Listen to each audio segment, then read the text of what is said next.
आप ओम को ब्रह्म शब्द कहते हैं, लेकिन इसकी तो केवल हिंदुओं में ही मान्यता है, तो फिर यह ब्रह्म शब्द कैसे हुआ? कृपया मार्गदर्शन करें। रीमा सिंह, लखनऊ से। अब क्या है कि देखिए, ब्रह्म, आपने ठीक बात कही है कि ब्रह्म का मतलब होता है जैसे सभी लोगों में उसकी मान्यता हो, लेकिन हमारे पास अगर जानकारियों के अभाव है तो उसका तो कोई समाधान हो नहीं सकता। अगर लैक ऑफ नॉलेज है तो उसमें तो हम कुछ कर नहीं सकते। क्योंकि देखिए, ओमकार के बारे में, प्रणवाक्षर ओम के बारे में कहा गया है कि ओमित्य अक्षरम ब्रह्मा, ये सनातनी हिंदुओं का मूल मंत्र है। गायत्री महामंत्र का प्रथम शब्द है। हमारे बहुत सारे मंत्रों को ओम लगाने के बाद ही मोक्ष की सिद्धि प्राप्त होती है। विश्वामित्र ने बहुत बड़ा काम ओम के ऊपर किया है और 60,000 साल तक तपस्यारत रहे। बाद में हरिश्चंद्र को सारा श्रेय ओम से ही प्राप्त हुआ। तो सनातनी हिंदुओं का तो मूल मंत्र ओम है ही है। सनातनी और वैदिक हिंदुओं का काम बिना ओम के चल नहीं सकता। बौद्धों का मूल मंत्र भी ओम ही है। वो कहते ओम मणे पद में हूं, ओम मणे पद में हूं, तो उनका भी ओम है। सिखों का मूल मंत्र भी ओम, वो कहते एक ओमकार सतनाम। गुरु नानक देव जी का पहला वचन है एक ओमकार सतनाम। और जैनी कहते ओम नमो अरिहंताणम, ओम नमो अरिहंताणम। जो मंत्र शुरू होता है, नमोकार मंत्र का जो पहला शब्द है वही है ओम नमो अरिहंताणम।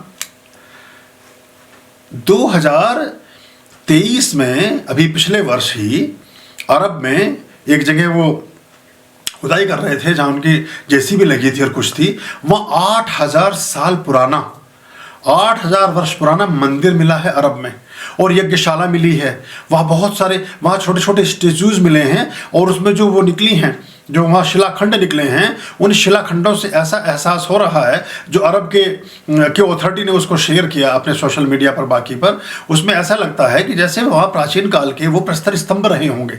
वो खंबे हैं, पिलर्स हैं, 8,000 वर्ष पुराने मिले हैं।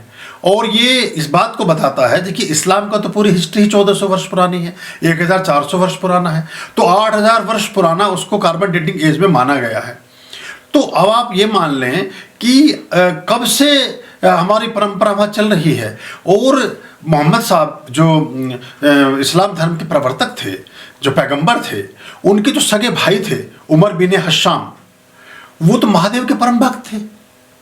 उनके यहाँ तो जो अभी जो पुराने वहाँ घर मिले हैं, उन घरों में भी संस्कृत के शब्द लिखे हैं। और देखिए, वो आदि की बात करते हैं, जो आदम जात बोलते हैं ना, आदम जात, ये आदि से बना है। और आदि वही है जो आदिनाथ हैं, जो जैन धर्म के प्रवर्तक हैं, और आदि ही एडम हैं। जब उसको अंग्रेजी वाले भी नहीं बच पाए, बाइबल भी नहीं बच पाई उससे, वो जो एडम है वो आदिम बोलते हैं, आदिमम। तो जब संस्कृत में माँ की ध्वनि लगती है तो आदिम हो जाता है। वही उर्दू में एडजेक्टिव लेना पड़ा इनको, आदिम बोलना पड़ा। अरबी में आदिम ही शब्द है, हिब्रू में आदिम है, हिंदी में आदि है। जो आपकी ये है पाली और प्राकृत, उसमें भी आदि है। तो आदिनाथ इसीलिए उनको कहा गया। तो आदि आरंभ को भी कहते हैं, यानी सबसे पहले जो देवता रहे। तो 8,000 वर्ष पुरानी जो यज्ञशाला वहाँ मिली है, और उसमें जो ईंटें मिली हैं जो उसमें लगी हुई थी, और जो छोटी छोटी आकृतियाँ मिली हैं, उस बात को बताती हैं कि कितने लंबे समय से, और वो उन ईंटों में उन पर ओम और स्वास्तिक की आकृतियाँ मिली हैं। उस पर नंदी के चिन्ह मिले हैं, त्रिशूल के चिन्ह मिले हैं, और बहुत सारे ऐसे चिन्ह हैं, शंख मिला है ना, कोडी मिली हैं, ऐसी बहुत सारी चीज़ें उसमें मुझे ध्यान आती हैं। चक्र मिले हैं, उसमें चक्र बने हुए मिले हैं, जो पुराने चक्र हमारे यहाँ चलते थे, वो उस तरह के शंख मिले हैं। तो पदम मिले हैं, गाय की आकृतियाँ मिली हैं। तो ये सारा का सारा इस बात को बताता है कि ये सारा जो ब्रह्म है, यानी कि सारा का सारा जो, अगर भ्रम को खत्म कर दें तो ब्रह्म बचता है। और जहाँ ब्रह्म बचता है वहाँ ओंकार के नाद के बिना ब्रह्म में कुछ है नहीं। फिर ओंकार ही ब्रह्म है, और ओंकार ही सब कुछ है। सर्वत्र ओंकार ही है, और ओंकार से ही सारा कुछ होना है। और जो अंततः जो बात है कि कृणवंतो विश्वम आर्यम, पूरी दुनिया, पूरा जो विश्व है वो रूपांतरित होगा श्रेष्ठतम सत्कारों में, ओंकारिक स्वरूपों में। कृणवंतो विश्वम आर्यम। अब हमारे बारे में भी कहा गया 20,000 साल पहले वेदों के ऋषि, कृणवंतो विश्वम आर्यम, आपके वेद में है, तो वहां से देख सकते हैं उसको। खुश रहिए। आर्याम अभयाम भज रे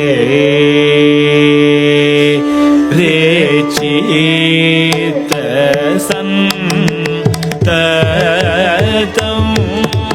मायाम अभयाम भज रे